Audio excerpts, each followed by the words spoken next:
buenos días, qué gusto saludarlos, excelente artista don Luis Ángel, claro que sí, qué privilegio verlo en vivo.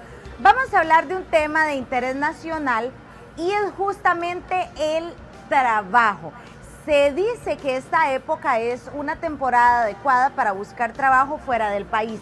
Puede ser en Estados Unidos, en Canadá o en Australia, que son algunos de los países que tienen más oferta de trabajo para migrantes. Y vamos justamente a conversar con el experto que nos acompaña el día de hoy y nos puede ayudar con este tema. Muy buenos días, muchas gracias por acompañarnos en Giros.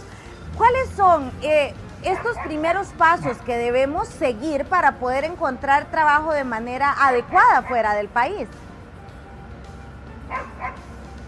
Bueno, primero que todo, buenos días. Es un placer acompañarles el día de hoy. Buenos días a toda la teleaudiencia. Este tema del trabajo tiene sus particularidades, ¿verdad? Lo primero que tenemos que tener en consideración es el móvil que me lleva a mí a buscar trabajo fuera del país, porque existe en algunas ocasiones mucha idealización en torno a lo que ocurre fuera y no necesariamente esa idealización que tenemos nosotros en torno a esas oportunidades se materializa tal cual. Si el móvil, por darle un ejemplo, si el móvil nuestro para movilizarnos del país es un tema de orden económico, por iniciar con la base que naturalmente nos orienta hacia esa decisión, el tema económico tiene sus particularidades, porque uno podría analizar, bueno, sí, en Estados Unidos, en Australia, ahora que recién usted mencionaba, los salarios, si uno los quiere cuantificar por hora o por mes o por semana, son salarios más altos que los que podríamos percibir en nuestro país de origen. Tenemos que analizar no solo el ingreso, sino también las consideraciones en torno a dónde voy a vivir, cuánto me va a costar la vivienda, la alimentación, el traslado. Entonces, pues haciendo la diferencia o desde una perspectiva administrativa global, podríamos encontrarnos que tal vez en lugares donde impresione tener un salario más alto, no necesariamente la rentabilidad, la diferencia que exista entre el ingreso y el egreso sea superior a la que ya tengo en mi país.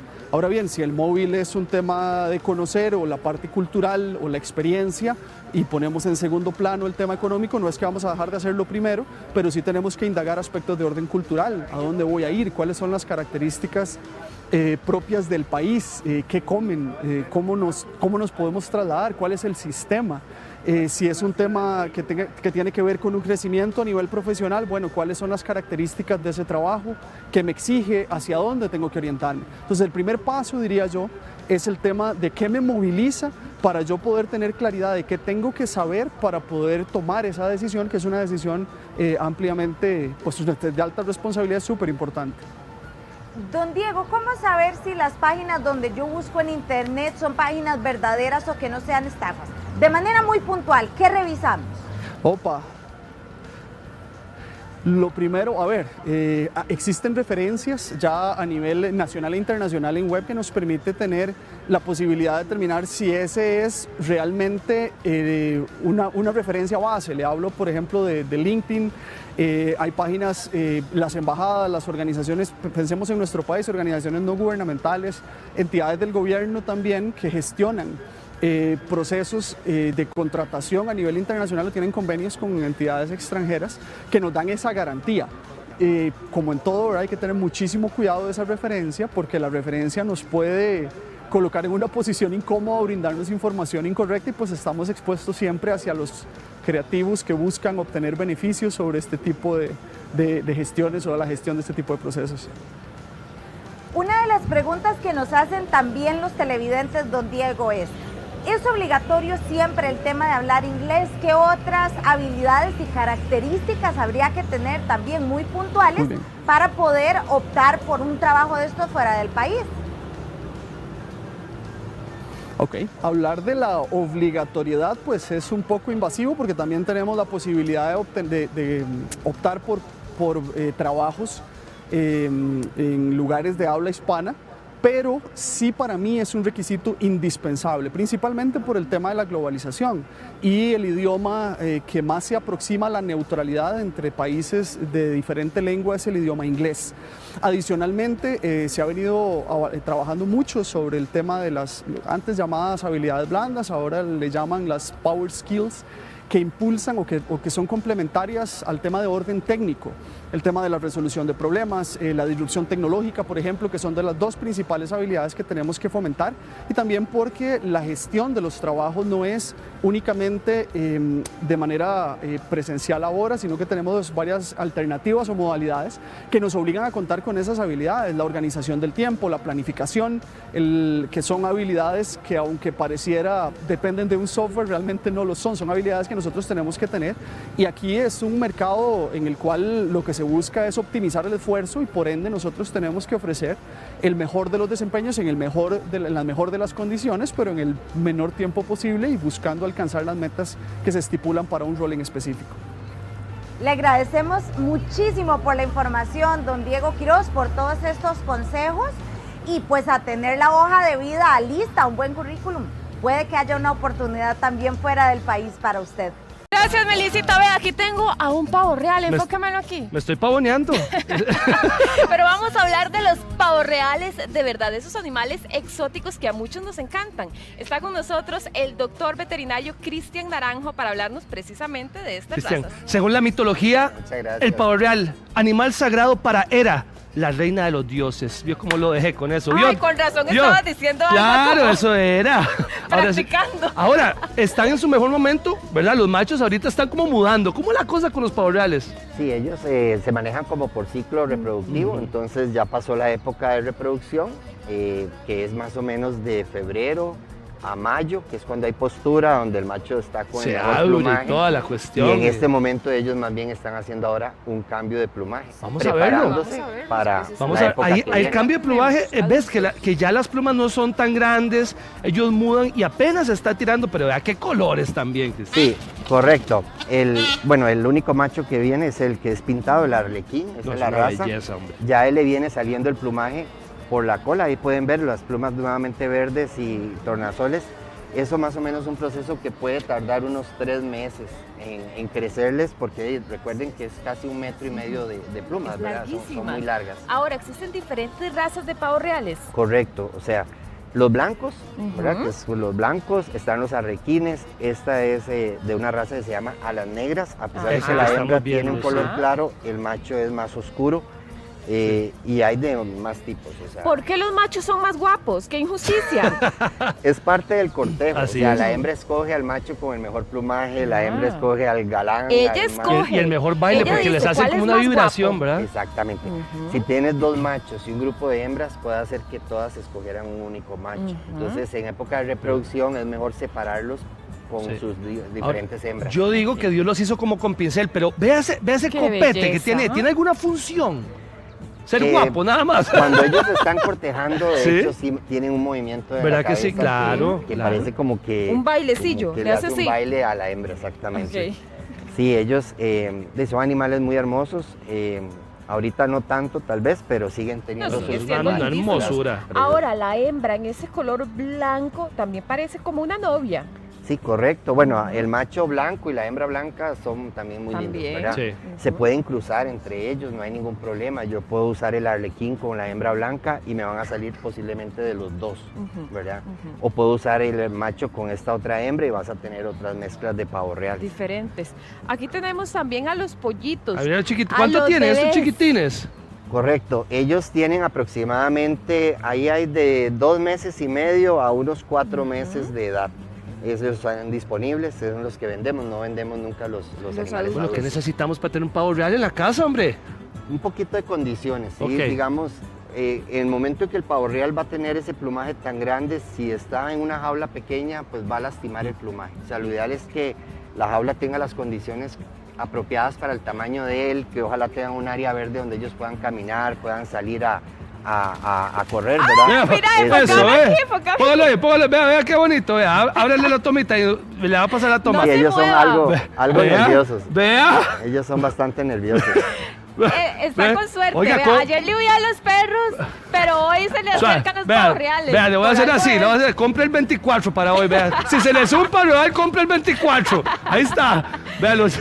Veamos este que está aquí. Qué Esa es lindo una los hembra. colores. Ay, Esa es una hembra. santísima. Ella es una Ahorita la hembrita agarro. joven, uno los puede diferenciar, ella es un poquito más opaca, Estas líneas que tienen estos son machos Sí. y los blancos pues hay que dejar que Pero, desarrollen Doc, un poco tiene más. un poquito de colores tornasol. También la hembra Sí, que, ya está tirando. que se le posicionó aquí al compañero. Correcto, ella va a generar un poco de tornasol, pero jamás el color del cuello que tiene el macho Claro. adulto. Nada más, Floriana. jamás. Ahora, esa medida. cuando están cortejando, yo he visto como que hacen una vibración como...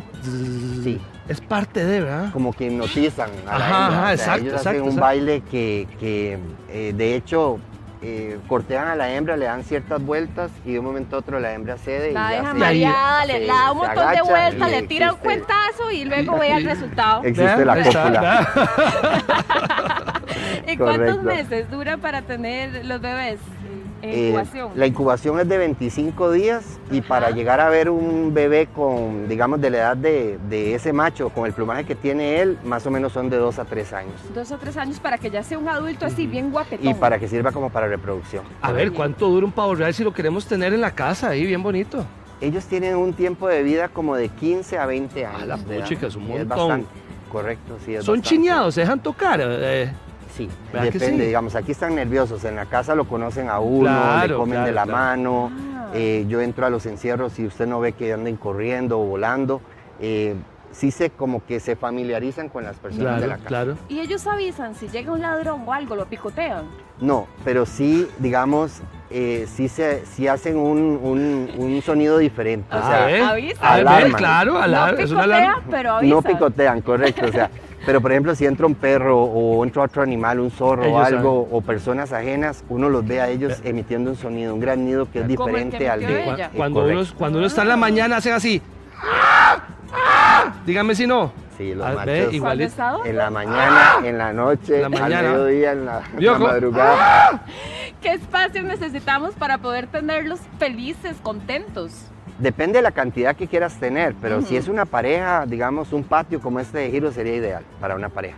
Digamos, ya más puede hacer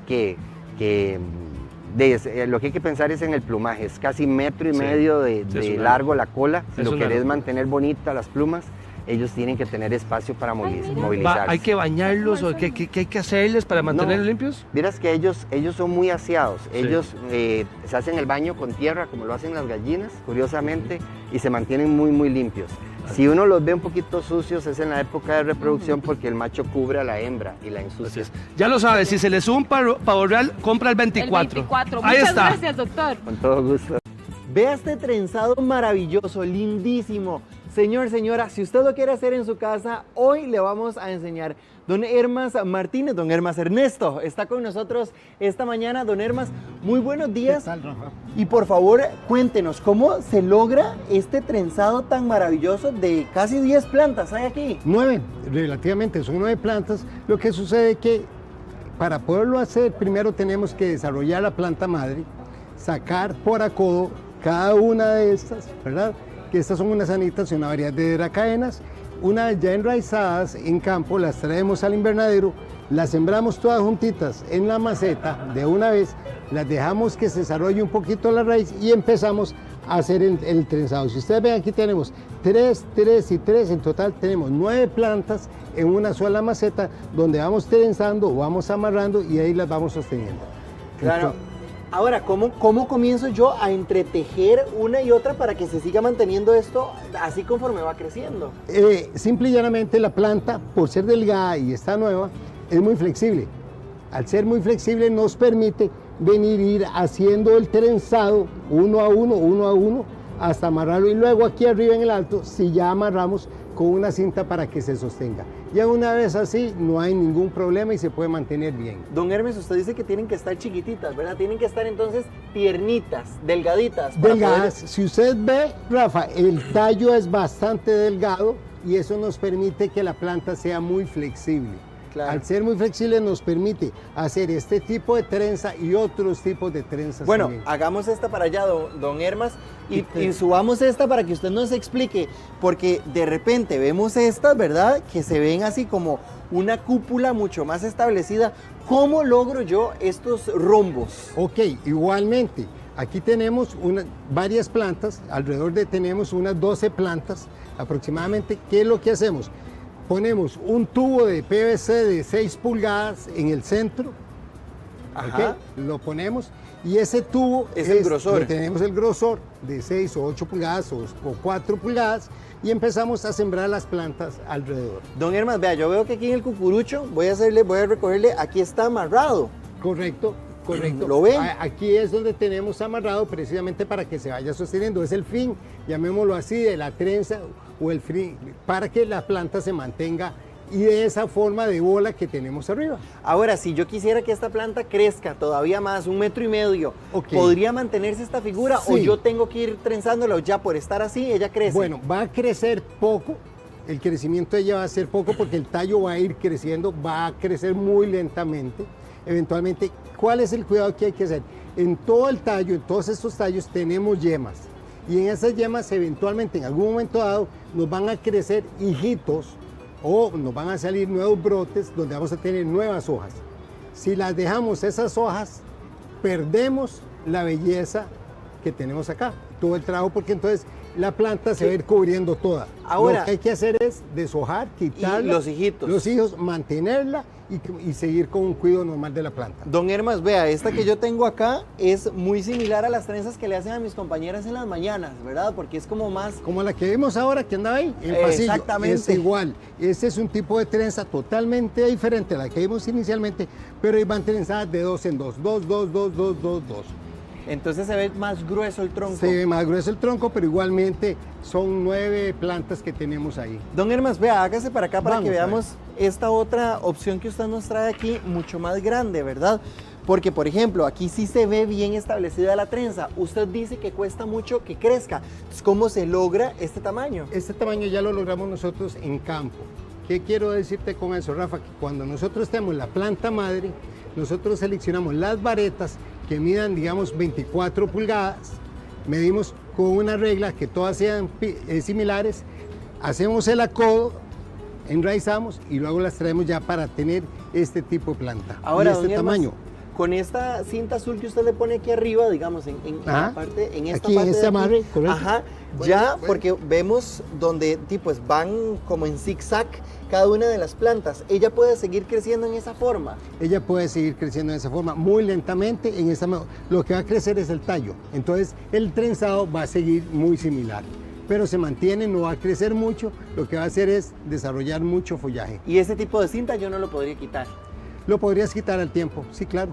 Y Porque ya la planta está amarrada. Estructurada. Ahora, don Hermas, por ejemplo, si vemos estas otras que tenemos aquí, que no es justamente pues el trenzado tradicional, igual está trenzado, pero tenemos planta en todo. En todo tenemos plantas. ¿Qué es lo que tenemos plantas? Para Hojas. poder lograr esta columna, tenemos unas plantas de tamaño mediano y unas plantas de tamaño más alto. Entonces, al sembrarlas todas juntas, formamos esta columna donde tenemos y vemos como que si fuera una sola planta. O sea, a estas usted no le cortó los hijitos, dejó No. que crecieran. Exactamente. Perfecto. Para Don lograr Hermas, este concepto. Ahora, si no deshijamos, podríamos llegar a tener algo parecido a esto, un poco no similar, pero parecido con algunos hijitos por ahí, algunas ramitas. Entonces, ¿cuál es el cuidado? De esas, estárselas quitando ¿cómo se llama? Los hijitos, las yemas, los brotes basales. Don Hermas de El Zamorano, muchísimas gracias por No, hombre, acompañarnos gracias, esta Rafa. mañana. Perfecto, muy amable. bien. Después de ver esta belleza, vamos a atacar vean, esas cositas diminutas, chiquiminis, esos virus que nos atacan cuando nuestro sistema inmune está débil, atacan nuestras células buenas y así pueden provocar diferentes padecimientos. Pero lo cierto es que también tenemos muchísimo para combatirlos.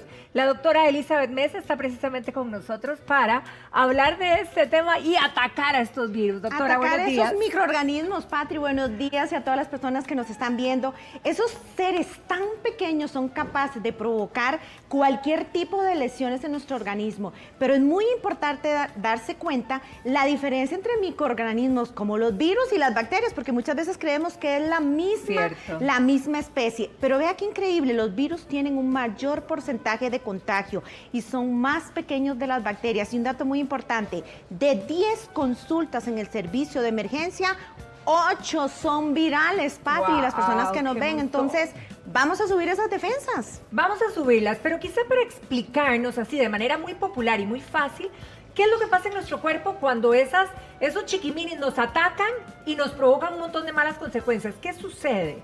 Imagínense lo importante que es mantener un sistema inmunológico alto. Y dirán, ¿qué es un sistema inmunológico? Muchas veces lo mencionamos, pero no sabemos ni qué es. ¿Qué significa? Es nuestras células que atacan aquellos gérmenes que no son propios de nuestro cuerpo y que nos pueden llegar a causar daños. Entonces, ese sistema inmunológico muchas veces lo vamos a totalmente bajar porque no nos alimentamos correctamente, porque no tenemos una actividad física diaria, porque eso fortalece nuestro sistema inmunológico, porque fumamos por ahí, las personas que fuman, que toman un poquitillo de licor extra y que obviamente esto hace que nuestro organismo se debilite. Entonces viene cualquier tipo de virus que lo podemos encontrar hasta en el propio aire. Por ejemplo, una persona con gripe estornuda y obviamente todas esas partículas son capaces de entrar por nuestras vías aéreas, que son nariz, boca y los ojos. Entonces, por ahí entran y eso es lo que hace este tipo de germen o este microorganismo,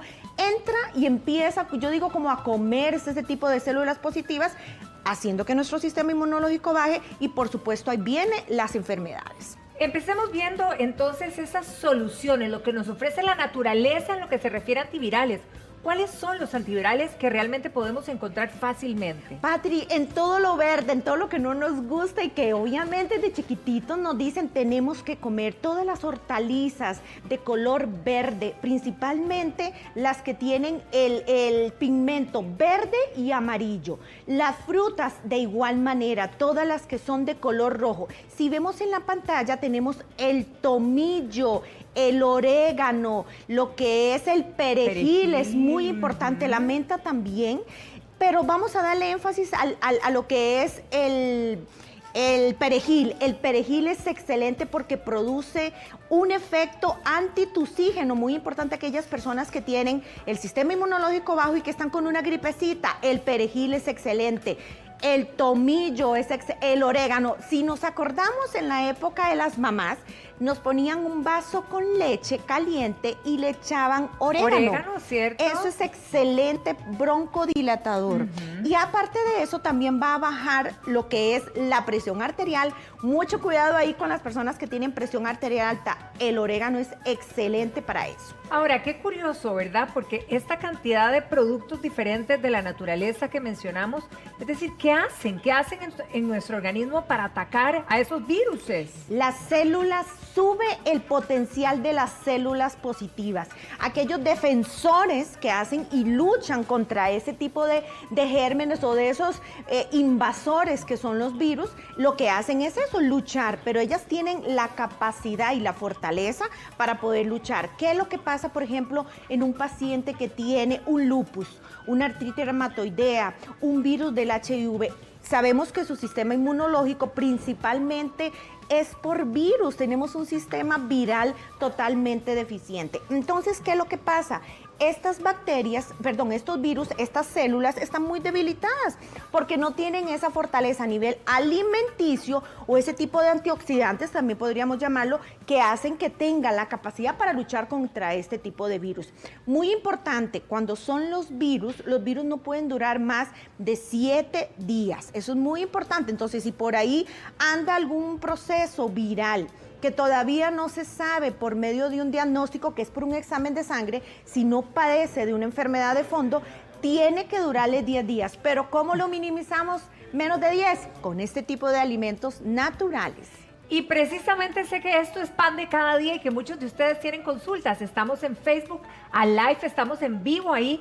Así que si tiene alguna consulta para la doctora Elizabeth Mesa, bienvenido, hágala de inmediato para que ella las evacúe aquí mismo. Ahora, hablábamos de la gama de productos, pero ¿cómo los consumimos? Porque de repente uno dice, bueno, el tomillo ¿qué hago? ¿Lo muelo? ¿Lo hago seco? ¿Lo hago en una infusión? ¿Puede ser natural? ¿Cómo, doctora? Yo siempre he dicho, la naturaleza es muy sabia y las verduras, las frutas no están cocinadas. Entonces vamos a tratar de comerlas totalmente cruditas. Una buena limpieza para quitarle esa suciedad externa, y el orégano y el tomillo lo vamos a echar en las comidas, así. El arroz, qué rico un arroz, y le vamos a echar el tomillo, igual el perejil, lo podemos consumir en ensaladas. ¿Cuánto hay que consumir de esto? Yo diría que diariamente, por lo menos 2 veces al día. Cuando no es un batido, que ahorita vamos a ver las mezclas de opciones que tenemos, pero cuando son este tipo de hortalizas o inclusive los vegetales, tenemos que consumirlo 2 veces al día. ¿Por qué? Porque hay muchas personas que tienen un sistema inmunológico bien alto, entonces tampoco hay que exceder, porque todo tiene que ser un equilibrio. A ver, hablemos de esos antivirales naturales que son potentes para cuando uno está atravesando literalmente una crisis. Y se ha hablado mucho del jengibre, doctora. ¿Qué tan potente y cómo lo consumo? El jengibre, yo digo que es una de las raíces más importantes y debemos consumirlo diariamente, no solamente cuando tenemos algún tipo de virus, cuando tenemos algún sistema inmunológico ya clasificado como bajo. El jengibre, si lo hemos escuchado, es el ajo chino. Hay que tener también mucho cuidado. Siempre les digo a los pacientes o a las personas que consultan que hay que tener prudencia con él porque puede producir en exceso lo que es un espasmo laringio. Podemos echarle a las comidas, al arroz, un arroz con jengibre le da un saborcito rico. Claro. ¿Cuánto debemos de comer? Aproximadamente el tamaño de la uña. Esa es la cantidad diaria. Podemos hacer también infusiones de jengibre, no específicamente cuando tenemos algún tipo de gripe, no esperemos tener una gripe o algún sistema viral bajo para consumir esto. Lo podemos hacer en infusión. A mí me gusta que actúe de manera caliente el agua. Entonces podemos tener una cantidad así de agua, una taza de agua, y le vamos a agregar lo que es el tamaño de una uña. Y eso lo podemos hacer en pedacito, como majadito, como machacadito, exacto, ajá. O lo podemos licuar. Y muy importante, sé que el sabor no es tan agradable, pero podemos agregarle miel, Patri. Claro. La miel es un excelente producto para subir el sistema inmunológico. Inician las preguntas y Francini nos consulta sobre las flemas. ¿Qué pasa cuando estamos verdaderamente en esta situación? ¿Cómo las boto? Porque son molestísimas. Vieran que yo siempre les digo a las personas, las flemas son positivas, y dirán, ¿cómo? Claro que sí, las flemas es el mecanismo de defensa que nuestro cuerpo está teniendo para botar ese virus. Tampoco es bonito estar pasando mala noche. Sí, si uno claro. tiene un niño pequeño, claro que es difícil, o uno mismo. Entonces, ¿cómo lo vamos a hacer? Vamos a agarrar miel de abeja. La miel de abeja es un expectorante increíble. Vamos a consumirla, pero pura. Vamos a agarrar una cucharadita en la mañana y una cucharadita antes de acostarnos. ¿Por qué? Porque por lo general en la mañana es cuando comenzamos con lo que es esa expectoración. Entonces vamos a apaciguarla. Y en la noche, porque obviamente la humedad hace que la flema se conserva. Pero durante el día vamos a agarrar jengibre, vamos a agarrar un limoncito y le vamos a agarrar la cucharadita de limón. Ahí sí nos vamos a usar un poquito con el jengibre. Una uñita y media le vamos a echar de jengibre y lo vamos a estar tomando así, a cucharaditas.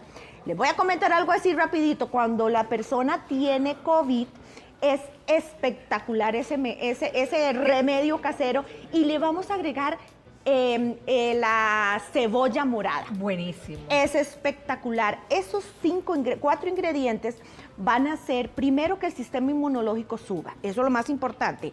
2, va a lograr expectorar y abrir los bronquios, que es lo que se nos tapa cuando hay este tipo de flemas. Y es espectacular para la presión arterial. Buenísimo. Ahora, Katherine nos pregunta, tiene un pequeño de 2 años, doctora, y ella nos dice que está con un virus, con una gripa, y que si sería bueno darle el orégano con la leche o le recomienda algo mejor. Bueno, yo creo que el orégano con la leche tiene ya antecedentes de hace mucho tiempo. Maravillosos. Claro que sí, pero vamos a hacerle la leche tibia. A mí me gusta solo una toma.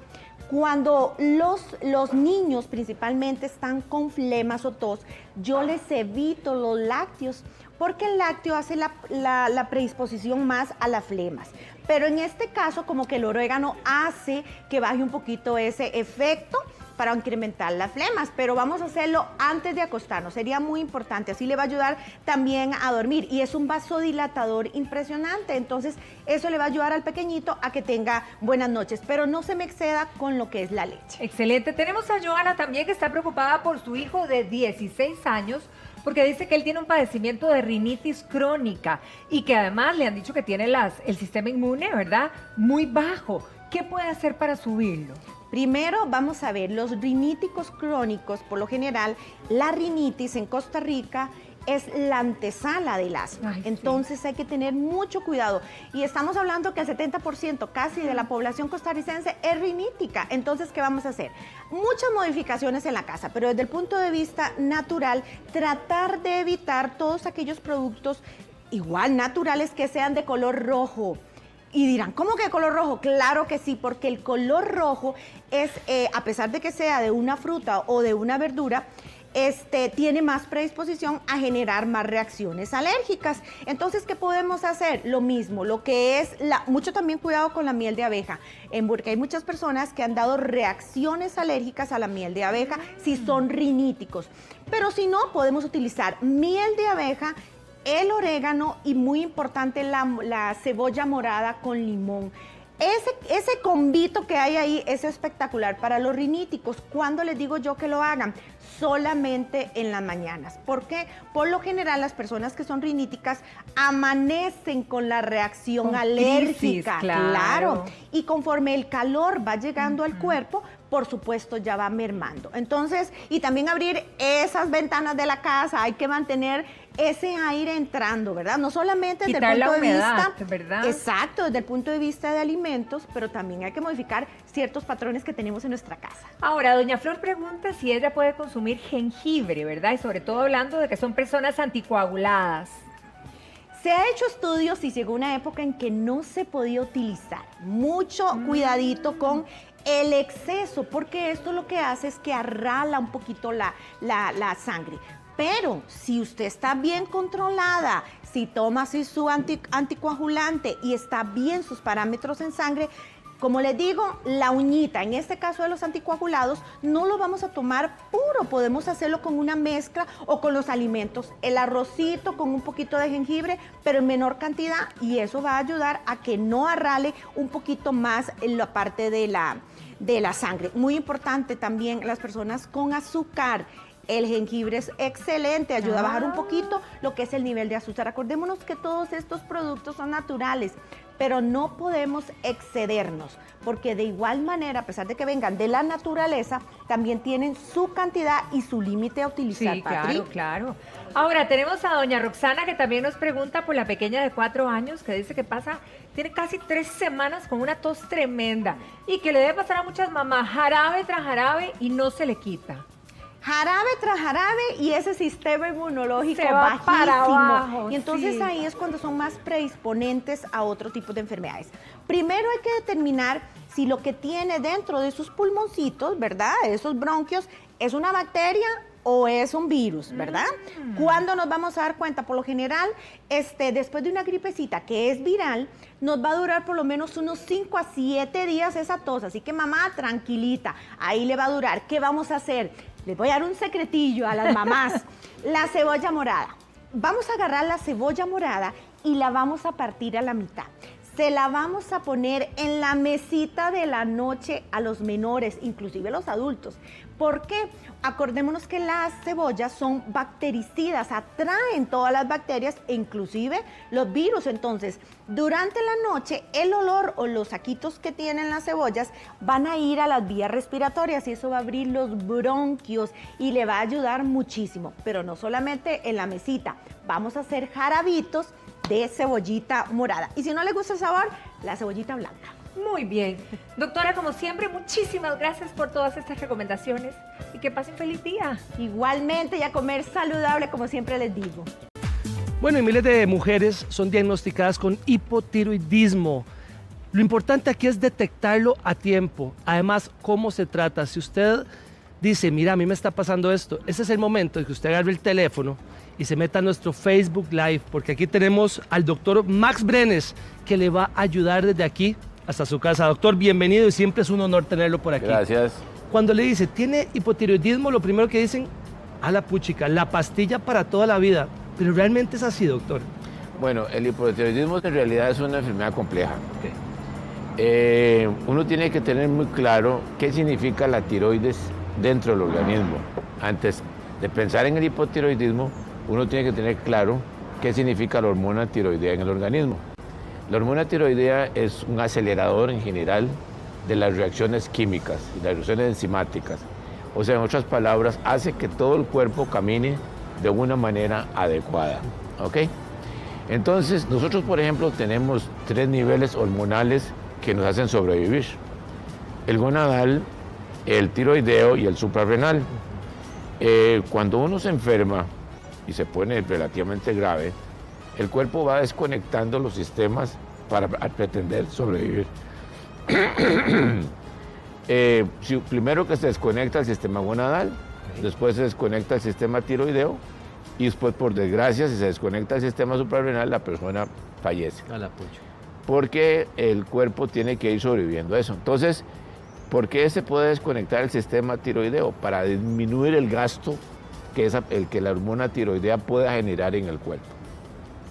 Entonces, cuando una persona tiene una función normal tiroidea, se le llama un estado eutiroideo. O sea, tiene una cantidad de producción de hormona tiroidea adecuada. La hormona tiroidea tiene 3 niveles de producción: a nivel hipotalámico, a nivel hipofisiario y la glándula tiroidea que tenemos en el cuello, que es la que produce la hormona activa.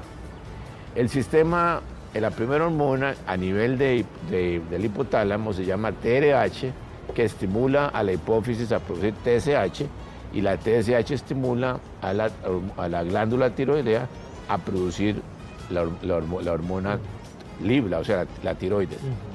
Ok, podemos clasificar que una persona, por desgracia, puede tener una disminución en la producción de la hormona tiroidea o un exceso de producción. Al exceso se le llama hipertiroidismo y a la disminución se le llama hipotiroidismo. Pero entonces, en ese momento, uno tiene que tratar de definir si la disminución de la tiroides es porque falló el hipotálamo, o porque falló la hipófisis, o porque falló la glándula tiroidea. Habitualmente, cuando uno dice que falla la hipotálamo, hablamos de hipotiroidismo terciario, cuando falla el hipófisis secundario, y cuando falla la glándula tiroidea, hablamos de hipotiroidismo primario. Ese es el más frecuente. El hipotiroidismo primario es el más frecuente. Ahora, ¿cuáles son los mecanismos por los cuales a una persona le puede fallar la tiroides? Hay un cuadro que cada vez es más frecuente, por desgracia, que le llamamos tiroiditis de Hashimoto, que significa que es un ataque del cuerpo hacia la misma glándula tiroidea. Eso es un problema autoinmune, o sea que el mismo cuerpo reacciona contra la tiroides. Eso puede llegar a un virus, inflamar la glándula tiroidea, exponer ciertas sustancias que no están normalmente expuestas al sistema inmunológico, y cuando se libera, el cuerpo no la reconoce y ataca esa sustancia. Doctor, vea qué interesante lo que nos escribe doña Eliana, que le mandamos un fuerte abrazo y gracias por estar en nuestro Facebook Live. Ella tiene 6 años de sufrir de la tiroides, ella está controlando su peso, pero ella no sabe qué hacer, qué puede hacer, Eliane, por una arranca, dice que ha subido de peso. Eso es interesante, porque en realidad solo la obesidad nada más es causada en un 5% por la tiroides. Hay un interjuego interesante entre ciertos problemas metabólicos y la tiroides. El problema de la obesidad por sí mismo es un problema complejo, que es multifactorial, es genético, obedece a ciertos trastornos hormonales, especialmente problemas en el páncreas, pero que en cierto momento, por producir, por ejemplo, problemas en exceso de insulina, la insulina a su vez puede hacer que empiece a fallar un poco la glándula tiroidea. Ahora, como hemos hablado que la glándula tiroidea favorece la velocidad del metabolismo, ¿verdad? O sea, acondiciona la velocidad del metabolismo. Si una persona disminuye la función de la tiroides, pudiera, en cierta manera, guardar energía. La forma como nosotros guardamos energía es en forma de grasa. Nosotros, los seres humanos, guardamos energía en 2 formas. En forma de carbohidratos, que llamamos glucógeno, que se guarda en el hígado y en el músculo, y lo principal, en forma de triglicéridos, que es la grasa habitual, que es la que se acumula en las llantitas y en todo ese lado. Entonces, como la hormona tiroidea hace que la velocidad del metabolismo vaya a cierto nivel, Si disminuye esa velocidad, puede ser que haya una tendencia a que se acumule la grasa. Lo que yo le puedo decir a la señora es que no solamente, por desgracia, se va a engordar por disminución de la función de tiroides, sino que existen otras causas para eso, que la tiroides puede ayudar a promover, pero que eventualmente no es la causa principal. Doctor, vea qué interesante lo que le está pasando a Morenita en nuestro Facebook Live. Ella ha bajado 17 kilos en 3 meses. Dice que ella se agarra así y se le viene el pelo, se le cae el pelo. ¿Qué puede estar pasando con ella? ¿Eso es tiroides? Puede ser, en parte. La forma como la tiroides, cuando la tiroides se disminuye, hay diferentes formas como se puede manifestar.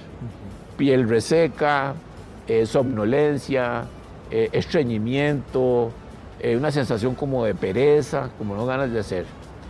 Entonces, lo que le puede estar pasando a la señora que está perdiendo rápidamente peso es que está teniendo un trastorno nutricional. Por desgracia, las personas creen que perder muy rápidamente de peso es bueno, y eso no es cierto. Porque normalmente cuando las personas pierden rápidamente peso, eso que le estaba diciendo, que cuando hay un estado de estrés, la tiroides puede bajar, eso le puede ocurrir a ella. ¿Por qué? Porque al disminuir la ingesta calórica, el cuerpo lo detecta como que le están quitando. Entonces él disminuye la tasa metabólica, y una forma de disminuir la tasa metabólica es disminuyendo la producción de tiroides. Entonces, sí, la tiroides puede bajar, pero yo creo que el caso de ella muy probablemente lo que tiene es trastorno nutricional, especialmente a nivel de hierro y de proteínas que causan eso. Bueno, y vea la siguiente pregunta, que es de Joana. La mamá sufre de hipertiroidismo, y ella dice, no, yo no quiero sufrir lo que tiene mi mamá. ¿Cómo hace? ¿Qué puede hacer? Bueno, es que el hipertiroidismo, al igual que el hipotiroidismo, puede tener varias causas.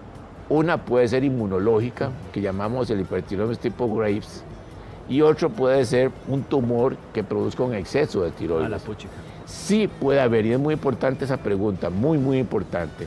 Existe una tendencia familiar en las mujeres a tener diferentes tipos de enfermedades tiroideas, que puede ser hipertiroidismo, puede ser hipotiroidismo, puede tener bocio y hasta cáncer. Entonces, cuando la mamá... Ahora sí, ya.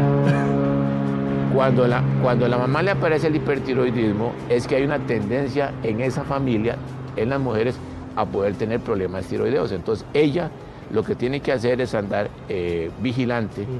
En el caso de medir sus hormonas tiroideas, si aparece hacerse un ultrasonido de tiroides, aunque no tenga nada, o sea, simplemente preventivo, y si aparece algún tipo de lesión, hacerle seguimiento y que un médico especializado le ayude en esa circunstancia. Le ayudamos a doña Lucrecia, que tiene hipotiroidismo, y ella lo que dice es que amanece cansada de paso todo el día, como usted decía, que no quiere hacer absolutamente nada, pasa cansada.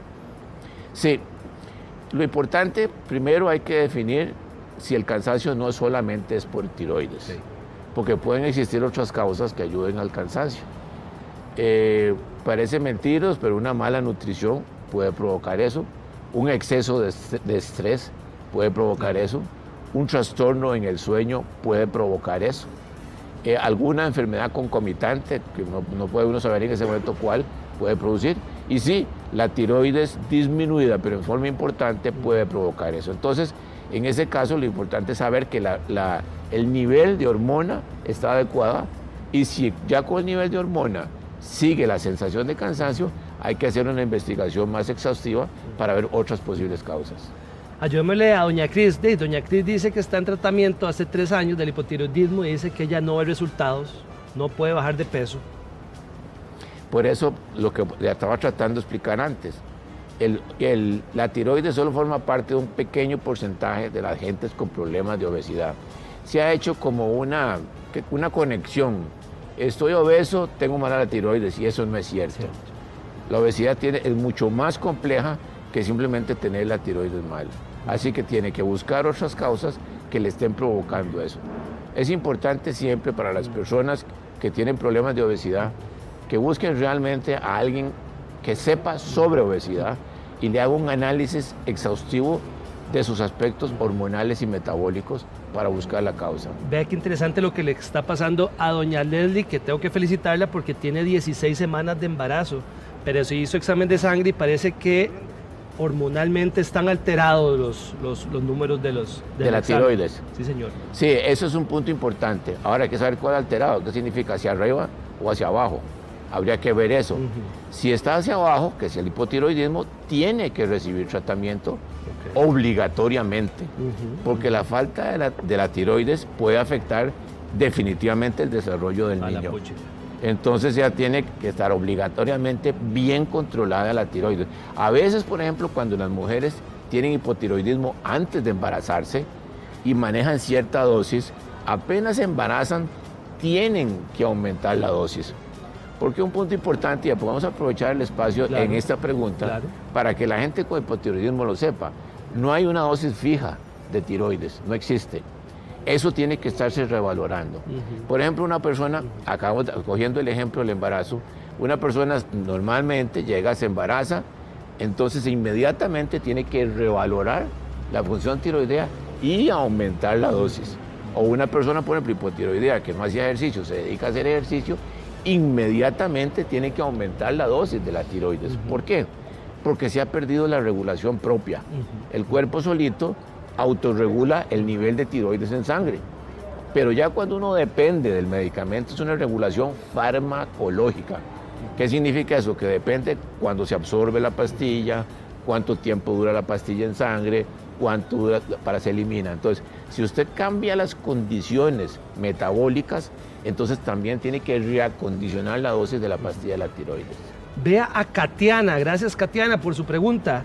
Le dicen que ella tiene Hashimoto, pero entonces tiene problemas cardíacos. Entonces digo, bueno, voy a de una persona que me solucione, pero le dicen, no, porque eso es hormonal. ¿Para dónde agarra Katiana? Bueno, eso habría que preguntarle a Katiana, que ella tal vez pueda escribir, a qué le llaman problemas cardíacos. Porque el Hashimoto, de lo que yo hablé al principio, es una enfermedad autoinmune, progresiva, ¿verdad? Que puede comenzar a cualquier edad y que su función, o sea, como termina esta enfermedad, es desapareciendo la función tiroidea. Entonces la persona tiene obligatoriamente que tomar tiroides el resto de su vida, porque si no va a tener problemas severos. Ahora, el problema cardíaco habría que averiguar qué es. Ahora, digamos que si la persona disminuye su función tiroidea, disminuye más bien la frecuencia con que el corazón trabaja. Entonces eso no sería un riesgo. El riesgo sería cuando se excede, que es en el hipertiroidismo. Entonces ahí hay que averiguar qué es el problema, porque yo creo que en ese caso tiene que buscar una solución para cada cosa. Si tiene un problema cardíaco, ir a su internista o ir a su cardiólogo, e igual con la tiroides. Doctor Max Brenes, siempre es un honor y qué bendición poderle ayudar a tantas y tantas personas que están en nuestro Facebook. En ocasiones nos pican los oídos y eso es algo verdaderamente molesto, pero es peor aún cuando se vuelve constante, nos provoca rascarnos y ni siquiera podemos. Está con nosotros la doctora Silvia Bonilla, ella es máster en audiología, para explicarnos cómo solucionar este problema. Bienvenida, doctora. Muchísimas gracias. Doc, a veces sentimos esa molestia, una picazón, bueno, hasta deseamos meternos algo para rascarnos, sí. Lo peor. ¿Qué es lo que provoca estas infecciones? Bueno, generalmente la picazón la pueden generar diferentes factores o elementos. El más común es la resequedad dentro del oído o dentro del conducto. Entonces eso genera que nosotros busquemos herramientas generalmente en casa, que no es recomendable, o los aplicadores para tratar de aliviar esa picazón, ¿verdad? Esa sensación tan molesta que puede generar en el oído. ¿Puede ser contraproducente utilizar aplicadores? Totalmente sí. De hecho, el aplicador no se recomienda ni para rascarse ni para limpiarse el oído. De hecho, el oído no debería de limpiarse. El mismo oído tiene su propio sistema de limpieza o su propio mecanismo de limpieza, que con el movimiento de la mandíbula de la boca, el cerumen o la cerita del oído va saliendo poquito a poco, y eso es lo que nosotros vemos en la entrada del conducto. Lo vamos a limpiar únicamente con el dedo meñique, una toallita hasta donde llegue el dedo. Únicamente, ok. En ocasiones sentimos o vemos una secreción, un líquido que sale del oído. ¿Eso puede ser una señal contraproducente? Totalmente sí. Cuando vemos líquido que puede ser transparente, a veces puede ser blanquecino, que puede ser indicativo de pus o incluso a veces de sangre, es un indicativo de que hay algo que está pasando en en el oído y tenemos que revisarlo. Ahí tenemos que visitar a un médico para revisar tanto el oído externamente como, si es necesario también en la parte audiológica, hacer evaluaciones específicamente para ver qué es lo que está mal. Doctora, ¿a qué se debe que en ocasiones escuchamos como un pitillo, un sonido constante? No está pasando nada alrededor, es dentro. Dentro del oído. De hecho, muchas personas a veces se confunden porque dicen, uy, ¿será que escucho que está lloviendo? Por ejemplo, ahora que estamos en esta época lluviosa, dicen, no, yo escucho como la lluvia. Y no, es un sonido interno que solamente la persona está escuchando. Eso se llama tinnitus o acúfeno y es uno de los síntomas más comunes y más frecuentes de cuando tenemos alguna lesión en el oído. Ok. ¿Qué pasa si ya pasaron tal vez 3 días y tengo estos síntomas? Bueno, yo no esperaría hasta 3 días, dependiendo del síntoma, ¿verdad? Porque hay síntomas que podemos dejar pasar, por ejemplo, en la pérdida auditiva. Los síntomas de pérdida auditiva pueden tardar en presentarse o en que sean evidentes, pero hay síntomas de lesiones en el oído, como los que estábamos hablando, de líquidos en el oído, incluso a veces dolor o a veces la sensación repentina de que se apagó el oído, y eso es una emergencia. Tenemos que revisar y tenemos que acudir en el menor tiempo posible, ya sea a emergencias o a nuestro médico de preferencia, para poder revisar el oído y ver qué es lo que está pasando. ¿Cómo se realiza esa evaluación? ¿Cómo se revisa el oído para saber qué es lo que tenemos? La evaluación más común y más frecuente que vemos nosotros en audiología es la audiometría, que en esta evaluación lo que hacemos es buscar el volumen más bajito que escucha la persona, tanto en el oído derecho como en el oído izquierdo, y no duele absolutamente nada. La podemos hacer incluso desde niños pequeñitos entre los 2, 3 años en adelante hasta adultos mayores, y es la única prueba con la que nosotros podemos confirmar o descartar que tenemos un problema para escuchar. ¿De qué depende el diagnóstico y por ende el tratamiento que usted recomendaría? Bueno, depende de la batería de pruebas, que ahí podríamos mencionar la audiometría, otras pruebas que se hacen para evaluar específicamente el funcionamiento del oído medio, como cuando tenemos infecciones, o para ya determinar el funcionamiento de las células o del nervio auditivo, que ya es la parte sensorial del funcionamiento de la percepción del sonido. Entonces, dependiendo de los resultados de estas pruebas, podemos determinar si esta lesión o esta incomodidad en la audición o en la percepción auditiva podría estar relacionada con un problema temporal o permanente. Ok, y de ahí vendrían las soluciones que usted podría otorgar. Correcto. Por ejemplo, ahora la gente joven está padeciendo mucho de enfermedades en los oídos, y es que antes era bastante común que la gente ya a cierta edad, pero ahora la gente joven también. ¿Por qué, doctora? Bueno, la exposición al ruido es la causa más frecuente de lesiones en nuestros oídos, y por supuesto que con la llegada de la tecnología y la digitalización de todas las actividades que realizamos, estamos más expuestos a sonidos, y en Costa Rica tenemos más fábricas de producción que hace unos años. Entonces hay personas más jóvenes que, ya sea por trabajo o por diversión, se exponen a sonidos fuertes durante el día, y eso eventualmente puede llegar a generar una lesión permanente que ya no vamos a poder revertir. Hablando precisamente de eso, ¿cuál es el momento idóneo? ¿Cuáles son las señales que tengo que ver para poder recibir un diagnóstico temprano y por lo tanto una solución? Lo primero es hacernos la audiometría. Una vez al año, no importa si tenemos o no algún síntoma de pérdida auditiva, con la audiometría es con la única prueba con la que nosotros podemos confirmar o descartar que tenemos una lesión auditiva. ¿En qué consiste la prueba en la cual usted determina, no, eso no solamente es una infección, aquí hay pérdida de audición?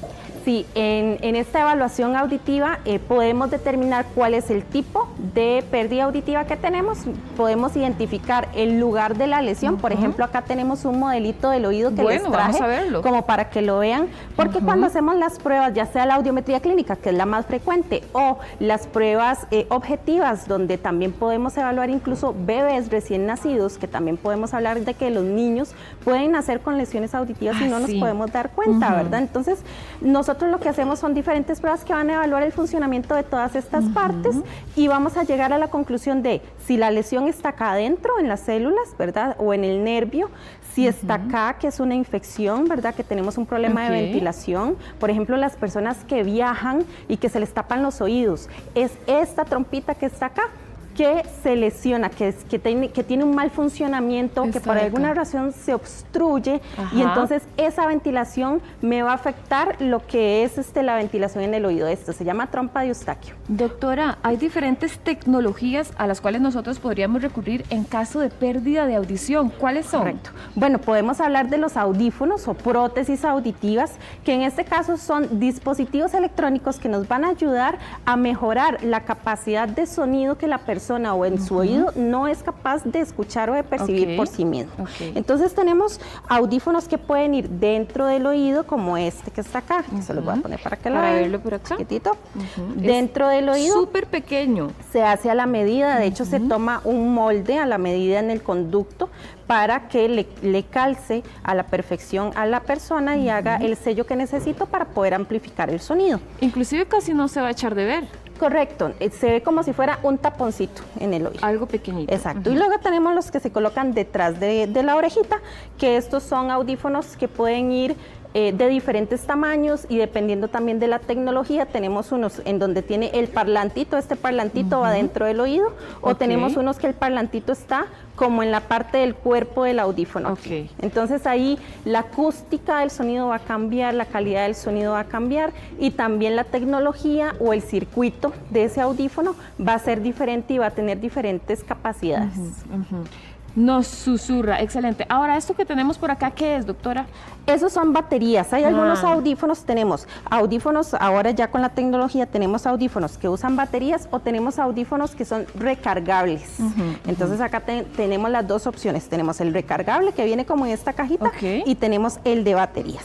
La idea con el audífono es que sea una solución y no un problema. Sí. Entonces, por ejemplo, en los adultos mayores dicen, no, yo no quiero tecnología, pero si yo le digo que con un audífono recargable usted no tiene que estar abriendo y cerrando una puertita chiquitita, si tiene problemas de manipulación y yo disminuyo esa manipulación de ese audífono, va a ser más fácil el uso. Entonces el recargable va a ser más fácil. Claro que sí. Doctora Silvia Bonilla, muchísimas gracias por acompañarnos el día de hoy. Muchas gracias a ustedes por el espacio. Gracias.